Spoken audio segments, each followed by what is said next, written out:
Balance is a concept at the heart of nature and a principle that shapes our world. But what happens when the pursuit of balance is twisted? When a good idea is taken to the extreme? Good evening everyone and welcome back to another episode of Nerd Pain Red, series in which I try to make a creative living out of my 2 degrees in criminology. Today we continue our monthly tradition of exploring the Pokémon villainous theme, moving from the fierce crime of Team Rocket in Kanto and Johto to the extreme ideologies we face in my favorite region, Hoenn.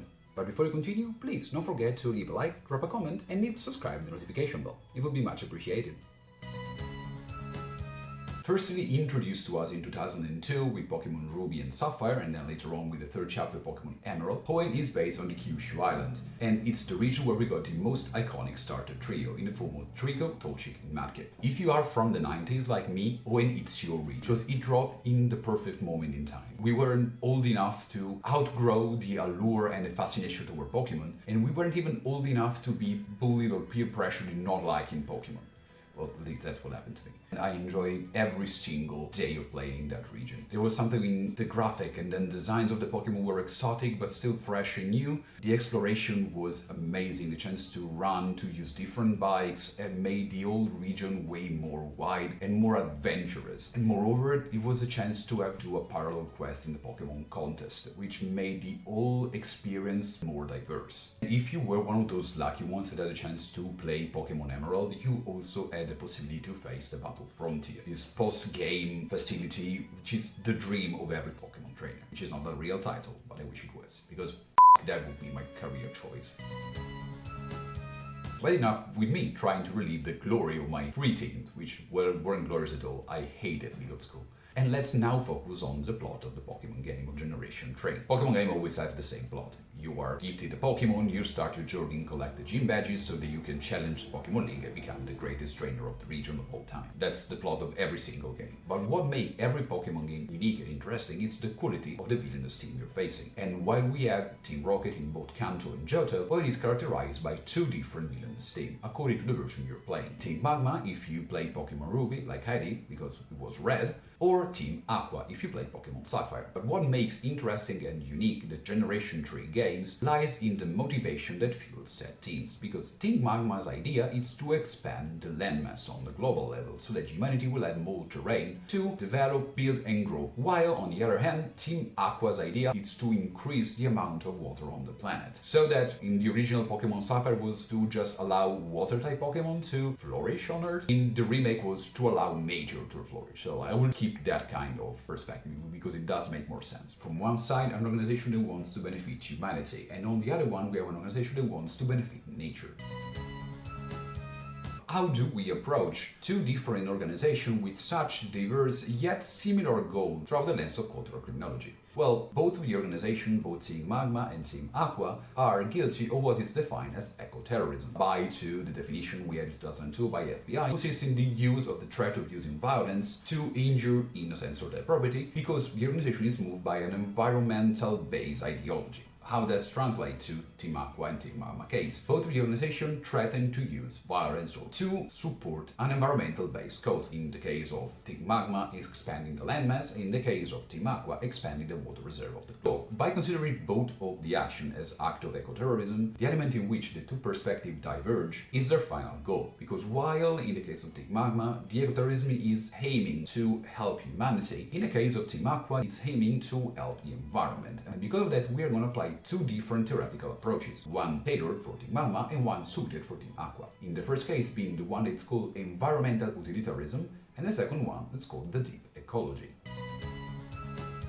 The environmental utilitarianism is a perspective that sees nature as a product that can and should be utilized, a tool that is meant to be used to benefit humanity from an economical and a growing perspective. Core aspect of the environmental utilitarianism lies in the fact that every decision that is based around nature and environment should always take in consideration the cost and benefit, the pros and cons that said decision can bring to mankind. On the other side of the spectrum, we have what is called deep ecology, which is an environmental philosophy that sees the intrinsic value of nature and sees nature as something that should be protected and supported by humanity, regardless works, the cost and benefit that this will cause to the mankind. According to the deep ecology, humanity must change their approach toward nature, shifting from a perspective that sees nature as a tool, as an instrument to be exploited, toward a perspective that sees nature as something to be protected and cherished.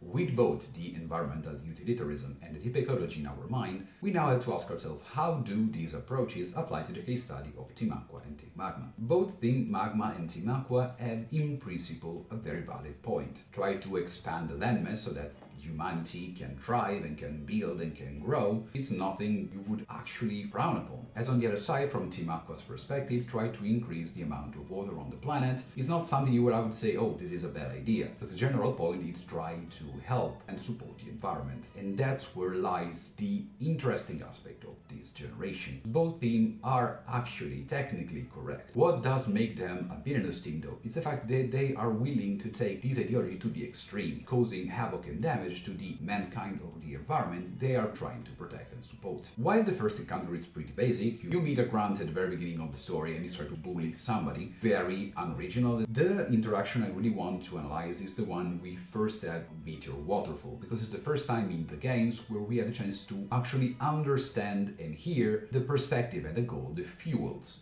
of the organization. Expanding the landmass in the case of Team Magma and expanding the water reserves in case of Team Aqua. Now, the whole principle itself is very interesting because, as we said before, none of the core ideas is technically wrong. What is wrong is the way in which those ideas are executed. What is interesting is the meeting we have at the top of Mount Chimney. According to the version, so if you're playing Pokémon Ruby or Pokémon Sapphire, the plot diversifies. In Pokémon Ruby, where Team Magma is the enemy, the plot is to create a pile of ashes big enough to top the dormant volcano, so they will create more landmass. While in Pokémon Sapphire, if you are played against Team Aqua, the plot is to create a huge cloud of ashes that would create rain so that the crater of the volcano would be filled with water. I'm not sure those people know how environment works, and I'm pretty sure it doesn't work that way. But then we have the core idea. In that encounter, we have the first time the proper application of the definition of eco-terrorism, because both of the teams are using violence to achieve an environmentally oriented goal. The creation of more landmass in case of Team Magma, or the creation of more water in case of Team Aqua. Because if both teams' plan was just to threaten the destruction of the volcano, or simply threaten to use the destructive force of the volcano to terrorize the population of Hoenn, that would have been simply terrorism. But since the whole act is based on an environmental core, that allows us to use the definition that in 2002 we had from FBI about eco-terrorism. After the encounter we have on Mount Chimney, there are some minor other encounters, up until to the moment where we meet them at Mount Pyre. It's not really relevant for the point, but I really want to stress out, this is a side tangent, because I always found that super stupid.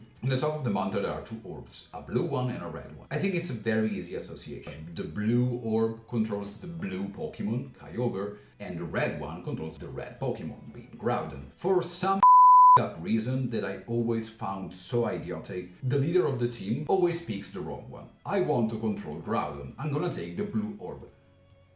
Why? After the encounter on Mount Pyre, where the team picks the obviously wrong orb, the final meetup with the villainous team is when they're trying to capture Kyogre or Groudon. And that's the moment in which we see the full extent of both the environmental utilitarianism and the deep ecology. Due to the fact that they picked the obviously wrong orb, none of the team leaders are actually able to control the awakened legendary Pokemon. The use of the incorrect orb simply awakens the Pokemon and causes them to unleash their fury without any kind of control, causing, according to the version you're playing, two different outcomes. If you're playing Ruby and Maxie fails to control Groudon, causing him to unleash its uncontrolled ability growth, that will increase the sunlight over the region, causing the water to evaporate. While if you play in Sapphire, Archie will not be able to control Kyogre, causing its ability Drizzle to go unleashed, causing a heavy rain that dashes over the entirety of the Hoenn region. And while this moment represents the culmination of both teams' plan, is exactly where we can apply both the environmental utilitarianism and the deep ecology. From the perspective offered by the environmental utilitarianism, the awakening of Groudon, according to Maxie's point of view, represents the culmination of its plan. It's the last piece to finally achieve the control over nature, to finally become the perfect embodiment of the superiority and dominance of mankind over the environment. environment. Because according to the environmental utilitaristic perspective, nature is nothing more than a tool, an instrument that needs to be used only and exclusively for mankind's benefit. And this translates perfectly in the Ruby Pokémon game. The harsh sunlight that is caused by Groudon will cause water to evaporate, and because that, more land will emerge, creating more landmass that could be utilized and colonized and exploited by humanity, fulfilling Team Magma's perspective in allowing the progress of mankind. That's where the vision brought to extreme caused damage, because due to his obsession, Maxie is not able to understand both the short-term and long-term implication of its master plan. He doesn't understand how the lack of water will cause problems for the humankind in the short term, and in the long term will destroy the environment, causing as final result the extinction of the humankind. On the other side of the spectrum, we have Archie's and Team Aqua's idea, in which the heavy rain that is bashing over Hoenn, thanks to the lack of control of Kyogre, would finally allow nature to reclaim its dominance over the planet, perfectly fitting the radicalization of the deep ecology. Because in principle, Team Aqua's ideology aligns with the deep ecology perspective that sees nature as something that should be cherished, that should be nurtured, and should be supported by humankind. But while the original deep ecology perspective sees more of a balance between the two elements, the obsessive perception of nature over humankind that Team Aqua has, it's more oriented toward a complete change in the shift of the paradigm. Humanity is no more dominant over nature, but on the other side, it's nature that is dominating over humanity. Archie and Team Aqua sees the heavy rain caused by Kyogre as a positive thing, because it would create more water mass, it would allow nature to flourish, it would allow to reduce the planet's temperature. But as it happened for Maxie, the blind obsession toward the dominance of nature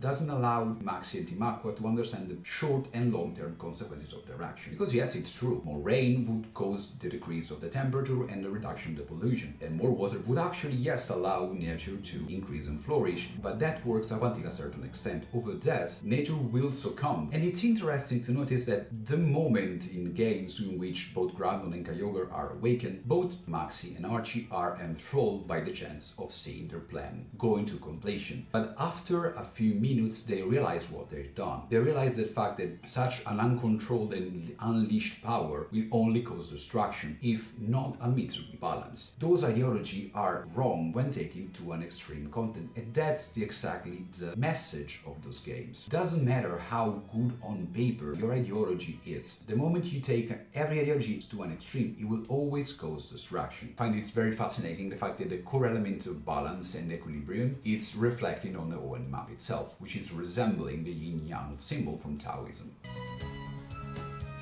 And now you have it. You know a little bit more about criminology than, I want to say 10 minutes. I'm pretty sure it's going to be a little bit shorter than I was expecting. And the next time somebody is asking you why are you playing for the 17th time in a row Pokemon Emerald, you can actually go, did you know that I was actually studying how environmental policies do not take in consideration long and short-term consequences can create immense damage to the planet and mankind? What do you think? Do you think these theories apply well to the case studies offered by Team Magma and Team Aqua? Or are the theories going to be applied? Please let me know in the comments down below. And once you're there, let me know also if there's anything you want me to analyze. I forgot to ask it in the first 9 videos. So if you want to support me, don't forget to like, subscribe, notification bell. And if you want to hear me ranting about other stuff, please don't forget also to follow me on other social media like Instagram, TikTok, and I guess Spotify. So I'm so happy to be back. I don't care if anybody's watching this, I'm having a lot of fun. So up until next time, have a nice rest of the evening.